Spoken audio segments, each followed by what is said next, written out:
Hi, I'm Kelly Cervantes, and this is Seizing Life, a monthly podcast produced by Cure Epilepsy.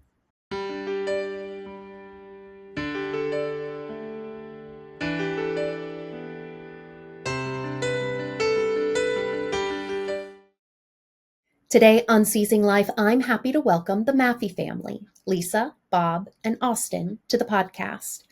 Lisa and Bob's oldest son, Anthony, was diagnosed with epilepsy at age 16.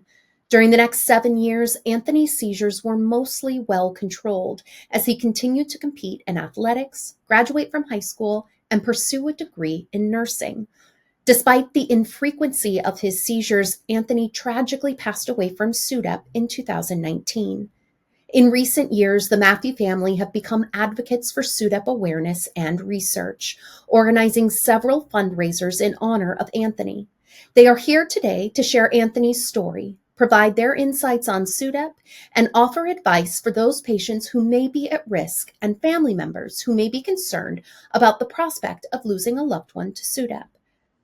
Lisa, Bob, Austin, thank you so much for joining us today. I'm looking forward to this important and meaningful conversation. But to start things off, I know personally there are few topics I love more in this world than talking about my baby girl, Adelaide, who passed in 2019. And I would love to hear from you and hear about Anthony and who he was as a person and a son and a brother. I can start, Kelly. And I'm sorry about Adelaide. She passed in the same year that Anthony did. He was so full of life. He loved his family and his friends. He loved hanging out with us. He loved to play rugby. He loved karate. He loved that he was going to be a nurse. He decided on that in his junior year at high school. So he loved his job as a CNA. He was a funny kid, never really took himself too seriously. Just a lot of love there, a lot of authenticity. Yeah, not to go off that, I would say, we did everything together as an older brother, looking up to him, fishing together. It didn't matter what day of the week he just got out of work or the weekend, didn't matter. We always tried to fish in every spot we could. He would invite me out with his friends too, which was awesome, even when he was at Curry. But really just someone that lit up the room and truly was just an awesome person to be around. Bob, what are some of your favorite memories? Uh, that he was very competitive. We did Us oldest children tend to be that way. I was always his partner. We'd play badminton or bags. I don't think he wouldn't have done well as his mother's partner, because he was so tough on himself and others. But he was just always a great athlete, a good listener, great kid. Thank you for sharing Anthony with us. Can you tell us about when he experienced his first seizure? Yeah, so it was just before his 16th birthday. He was actually on the school bus and had his first seizure. And school bus pulled over. The kids were amazing. They called 911. One of his friends called me. I actually beat the ambulance to the school bus, but they had already had him on the floor, turned on his side in a recovery position. And then the ambulance took him to the hospital, and, it was just out of the blue. Like, how did this happen? What's going on? They wanted to start meds then because of what the EEG showed, but we were sort of trying to absorb this diagnosis that he had a seizure and maybe the EEG looked like epilepsy. So we did get a very quick appointment at Children's Hospital within like 48 hours. According to the pediatric NP that we saw, she felt like his EEG did show epilepsy and that we should consider medications. I think that was a lot for all of us, especially Anthony, to absorb. Yeah. So he has the seizure, which is terrifying. You have an appointment with a neurologist just a few days later.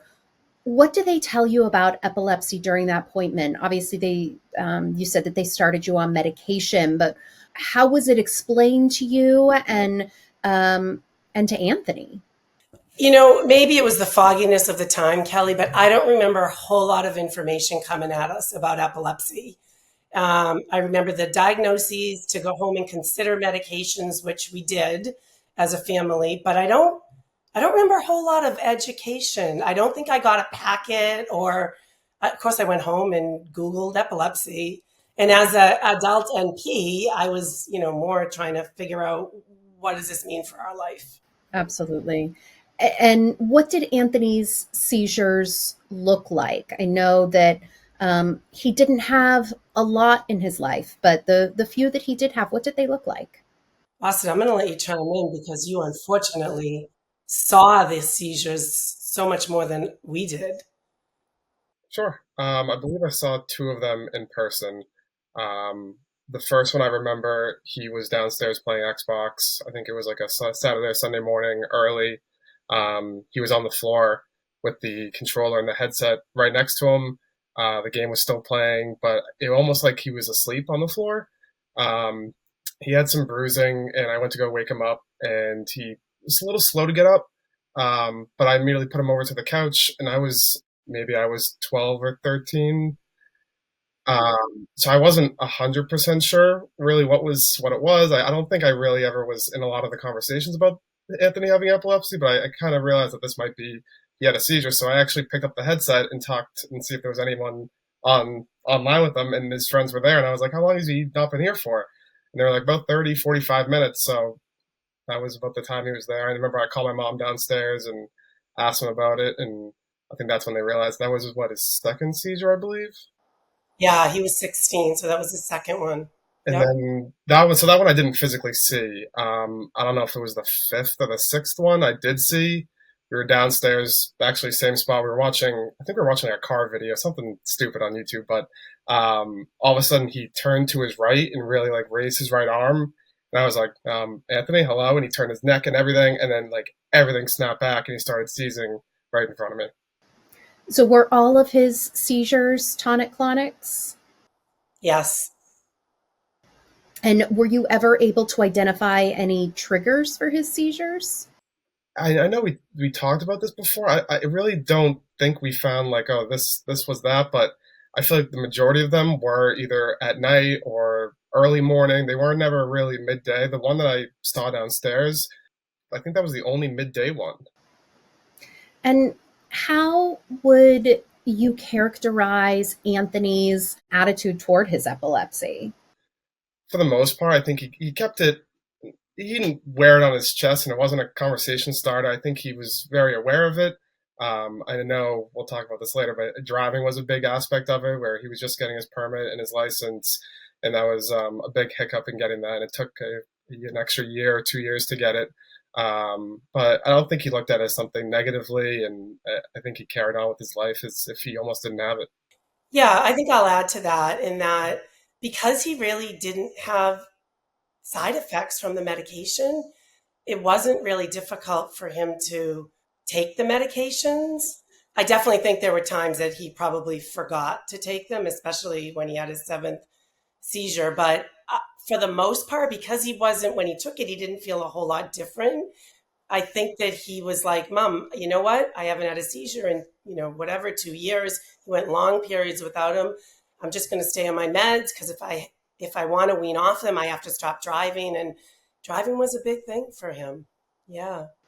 Yeah, that's a huge source of independence for Huge. anybody, but especially a teenager. Was he public with his diagnosis? Did he tell friends about it? I know you said it wasn't a conversation starter, but was it ever something that he hid, or was he pretty open about it? Yeah, I think his friends all knew, when he was, he used to swim in high school in his senior year. His swim coach knew. All of the teachers in school and his coaches knew. When he played rugby at Curry College, his coach knew. Um, and then when he went to work, he let people know in work. So, like Austin said, I don't think he led with it, but he knew enough to make sure that people knew that this was what happened. And he kind of coached them: if this happens, this is what I look like when it happens. Yeah. And did it affect him academically at all? I know you said that he didn't have any side effects from the medications, which is incredible. but did he notice any differences in school? I don't think so. I won't say he was a super strong student in high school, but when he got into nursing school and learned how difficult the curriculum was, he ended up taking a year off from, it was his sophomore year, and that was when he had, I think he had 3 seizures over that time. And he just couldn't, sophomore year is very difficult in undergrad nursing school, and he just couldn't keep up. He took a year off, but this is very sad, but he died on January 4th, 2019, and shortly thereafter, he made Dean's List at Curry College. So he was striving to make Dean's List his junior and senior year. So I think he found his rhythm, and I don't think it really did affect him cognitively. Hello, this is Brandon from Cure Epilepsy. Sudden unexpected death in epilepsy, or SUDEP, occurs when a person with epilepsy dies for no known reason. It's estimated that SUDEP takes the lives of over 3,000 people living with epilepsy each year. Cure Epilepsy is committed to unraveling the mysteries of SUDEP. Our work has helped establish respiratory arrest as a leading cause of SUDEP, among many other important findings. Learn more at cureepilepsy.org. Now back to Seizing Life. Now, I wonder, when did you first hear about SUDEP? When did you become aware of it? So when we got the diagnosis at Children's of Epilepsy, and I didn't feel like I got a lot of information on it, the first thing I Googled was, can you die from epilepsy? And SUDEP came up. And so we had a follow-up appointment with a pediatric neurologist shortly after that first appointment, a couple of days after that first seizure. And I asked her about it, and she said, that is so rare and he's not at risk. And that was sort of the end of the conversation. And I didn't really investigate anymore, Kelly. I wanted to leave it to the specialists. And so even when we changed him from his pediatric epileptologist to his adult, I brought it up again with him, and he pretty much dismissed me and said it's rare. And it was never really systematically talked about at any clinic visit. And I counted them up. Anthony had about 8 to 10 clinic visits with pediatric or adult neurologists. That's a lot of visits to not talk about something that is 1 in 1,000 in Anthony's case with tonic-clonic seizures. Yeah, that he was a young man, that he did experience tonic-clonics, that some of them did occur at night. It's frustrating to hear that that your questions or your concerns were sidelined instead of giving proactive advice. And feel free to share as much or as little about in response to this next question as any of you would like. But in January of 2019, Anthony suffered his 7th seizure, and that took his life. What happened that day?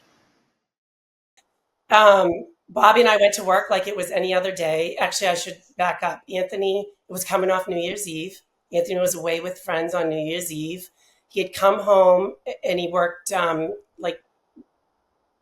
Wednesday and Thursday evening shifts, 3 to 11 at a local hospital. He was a CNA. That next day, he was going into the Boston Garden to see a Celtics game. Bobby and I always got Anthony and Austin tickets for that every Christmas. And when he didn't wake up, like at 11 or noon, which it wasn't uncommon for him to sleep late when he came from the evening shift, Austin went in to wake him up, and he knew immediately that he was gone. And Austin called 911, called me. As I said in the morning, it was a normal day. Me and Bobby just got ready for work and went to work, and we both got a call. Well, I got a call from Austin, and then I called Bobby. And we miraculously somehow got home. Police were everywhere. The ambulance was still outside the house. My sisters, were called from people in my work that I just sort of ran out of there saying Anthony isn't breathing. My sisters were like praying the ambulance wasn't at the house, because they were like, please let them have taken him so that they can help him. But he was gone for a long time. I'm so sorry. Thank you. At what point, I know I've spoken to several families who have lost children to SUDEP, and it is not always a clear cut cause of death. Some families have to fight with medical examiners to get that answer. Um, but fortunately, you have a medical background, and so how were you able to get your answers so much sooner? I knew immediately. I went into the room and he was prone. He had seized. There was blood. Um, I knew immediately it was SUDEP. I knew immediately when Austin called me it was SUDEP because it was, even though I didn't want to think about it, it was always in the back of my head. Like people do die from epilepsy, other than traumatic, experiences or drowning or that. Um, so basically, when the police were there and when the funeral came, and I believe the medical examiner came. I said it's sudden unexpected death in epilepsy. This is what he died from at SUDEP. And I'm assuming that they confirmed that with either he still had a pediatrician and his neurologist at the time, because we did not consent to an autopsy. I wish we had. We got involved with the National American SUDEP registry after the fact. And I do wish we were able to give blood samples. But at the time, we would just, a friend of ours was the funeral director and said, I don't think you want to go through an autopsy. But SUDEP got on the death certificate because I saw it the day that we waked him. Yeah. And even that much, having it on the death certificate is um, so valuable for research. Such a small thing, but It's it means huge. so It much. informs public policy, right? Yeah. And medical examiners, there's only, I think, four states that have laws on the books that say if a medical examiner comes upon a young person with epilepsy who's died, they must rule out SUDEP. Yeah. Yeah. Yeah. Only 4 states. I didn't know that. That is, I think that last I checked, and that was a few months ago. hey, that's hard to hear, and something that I know there are amazing advocates out there that are working to overturn. Yes. So all the power to them. So doctors are not required to inform their patients with epilepsy and their families about SUDEP. What do you wish you had been told, and when do you wish it had been told to you? So I did go back for my doctorate like a year after Anthony died with a focus on SUDEP. And when I got Anthony's medical records from the hospitals he was treated at, he had had shoulder repair surgery at one of the hospitals. And he had to sign a consent for general anesthesia. And the risk of dying from general anesthesia in the United States is 1 in 100,000. And yet there his name was signing that he knew there was a risk for that, as low as it was. And yet he fit the category of being at the highest risk for SUDEP with nocturnal generalized tonic-clonic seizures, young male, 22 years old when he passed, and nobody told him about it. And so I feel like that needs to change on a global public scale. And in 2017, guidelines were published for neurologists from the American Academy of Neurology and American Epilepsy Society. And it received a category B, which uses the word should. Clinicians should discuss SUDEP risk with their patients with epilepsy. There were a lot of caveats in the recommendations. Some of the criticisms of them was that it came off almost too lightly. But having it been 5.5 years since Anthony passed and what I know now about SUDEP, I wish we knew at least that first visit with the pediatric neurologist, which was probably a month or two after his initial seizure. She told us all about swimming with a safety vest on, swimming with a buddy, watching the water temperature in the home, making sure that medications are taken on time. But she didn't hold the gravity that there is this event called SUDEP that can happen in people. Your son may be a little bit more at risk because of his individual lifestyles, the age he is, factoring in how lifestyles change. So, yeah, I think if Anthony had heard that consistently, Maybe every visit there's a check-in about what's changed. Did you go off to college? Are you not sharing a room with your sibling anymore? Maybe there's more alcohol use. Has there been another nighttime seizure? I think if Anthony had heard this from a trusted clinician, which he did trust his neurologist, he could have made a different decision. Would he have? We don't know, Kelly, but he was never given the chance. Right. And that's the important part, is that you want the information so that you can make the best possible decisions with that information.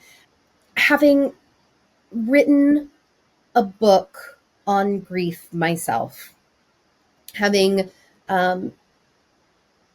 shared a similar but very different story. We are a part of two really, really crappy clubs.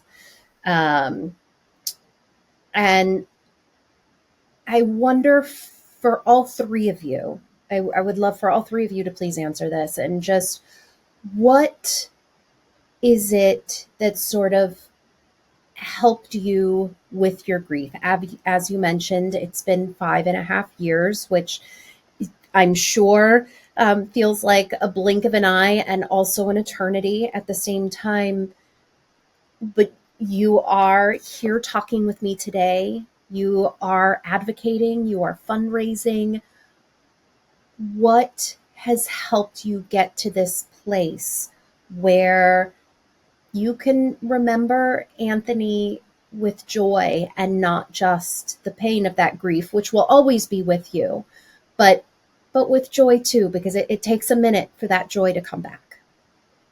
I'll go first. I think we can all agree to this. I think the love and support of friends and family and just our town was incredible. I think the first week or two, our host had 50 plus people packed at it for 18 hours a day. Just seeing people and showing up at any time was awesome. And even still today, I'll get texts once in a while from his friends, my friends, just keeping him alive. And it feels like he's here and keeping his light and spirit still with us. Yeah. We mention Anthony a couple of times a day. We talk about Anthony's room, we talk about Anthony's clothes, talk about Anthony's dogs. I think the fundraising is huge because it does bring him into the room and into the area. And, we just came off of this huge cure walk, and I saw teachers came from his elementary school. He had friends from elementary school and high school that came by that I had not seen because we had it in his hometown. It was just amazing. And yeah, the pain is always there. And you mentioned this in your book, Kelly, and I've always known this. I don't know how I've known it, maybe from all the grief support that I got early on. But, Anthony's memory can be filled with joy right here on the right hand, and on the left hand, you can have so much profound sadness that he's not a part of our everyday life, and they will forever exist together. But the joy is there, and you do have to, sometimes it's a struggle to find it, but you have to purposely choose it. Yeah. Bob, what about you? What has helped you come to this place? I would say yard work. His bench is, I'd say it's just to keep busy. Yeah, I just think that if you just try to stay busy, I think if you just stay idle, you're going to remember all of what the sadness instead of. That's why we chose to have the bench in the yard instead of having a gravesite, because we wouldn't have went as much as we see it. So I love that so much. yeah. You mentioned staying busy, and the three of you certainly have pouring energy and efforts into various fundraising activities. Can you tell us about some of those and why they're important to you? Yeah, I think that like Austin said, the town. I think over 1,000 people went to his wake. Wow. There's continual to see so much support that it's hard not to do it. Yeah. So I think when there's fundraising in the town of Canton, it really is very special to the people that live here. They know us and our family. Bobby does a ton of work for the veterans. So we are giving back in other ways. And then when there's a fundraiser for our son, so obviously it's the Cure Epilepsy Memorial Walk, which was huge. We also purchased, I don't know if you can see this, but Yes. car magnets. They're all over Canton. My work uses them as well. We feel like you need to see SUDEP and epilepsy together in order to understand the impact of it. So the more we can make it public. But we've also had like yoga fundraisers, and we have a scholarship in Anthony's name that we give to his high school for an up and coming nurse every year in his name, as well as there's a little league scholarship for him because he loved baseball. And then Austin, maybe you can talk about the Honeydew scholarship that you kicked off. Sure. So I worked at Honeydew for 5 years, I believe, and I think it might have been when Anthony took the year off. I actually got him to work there too for a little while, but a local coffee shop in Massachusetts, and we decided to run a fundraiser and do purple donuts in his name. So we had actually one of the girls that works there, Anna. She's a great baker. She made I don't even 500-600 donuts, but it was an awesome fundraiser. We kind of just started it off, and they would come people from all across Canton, even other towns. Our whole family came by and just bought purple donuts, and that's how I think we really started to get the ball rolling on fundraisers for Anthony. That's amazing. I love that. Nothing like a purple donut to bring people out in support. Considering everything that you know now, and unfortunately, I feel like this is so often the case with SUDEP. It's only after it has touched our lives that we really understand the scope of it. We are informed on the risk factors and are then, out here fiercely advocating, as your family is so wonderfully, so beautifully, so fiercely in Anthony's honor. And what do you wish for the families out there who are listening to this, who aren't familiar with SUDEP, who are maybe a little bit scared because you know what, it's scary. What do you want them to know? What is the information that they should have, or the questions that they should be asking their neurologist to get the information that they need?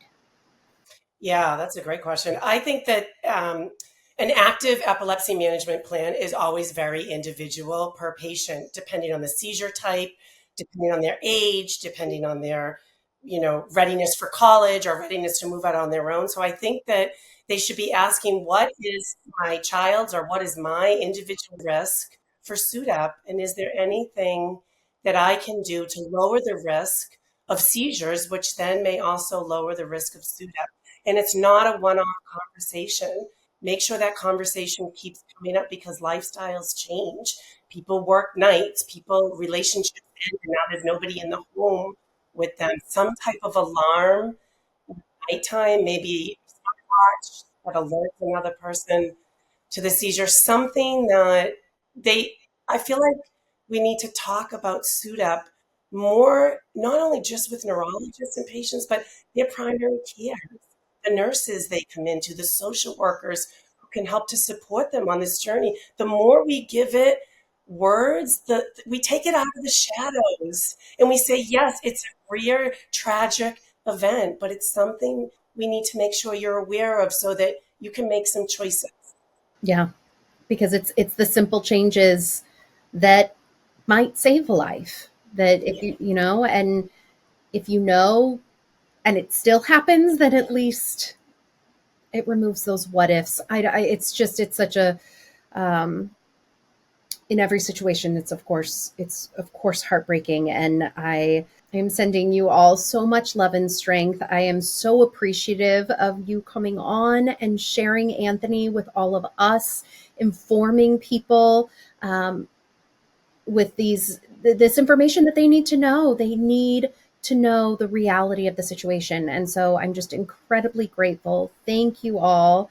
Appreciate you. Thank you, Kelly, for having us. Yeah. Thank you. Thank you. Thank you, Lisa, Bob, and Austin, for sharing Anthony's story with us and for your continued efforts to raise SUDEP awareness and funds for SUDEP research. Cure Epilepsy has been a leader in SUDEP research for more than 20 years. From funding the first ever SUDEP registry to our current research around the biological mechanisms of SUDEP, we have made SUDEP a priority area of focus. Cure Epilepsy aims to raise SUDEP awareness, provide information and education, and push the research community to better understand SUDEP risk factors that can lead to prevention. If you would like more information on SUDEP, its risk factors, and the research being conducted, please visit cureepilepsy.org. Thank you.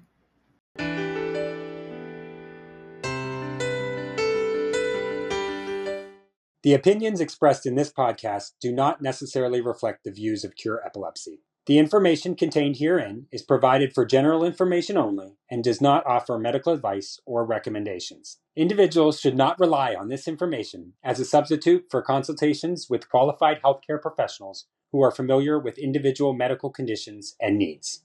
Cure Epilepsy strongly recommends that care and treatment decisions related to epilepsy and any other medical conditions be made in consultation with the patient's physician or other qualified healthcare professionals who are familiar with the individual's specific health situation.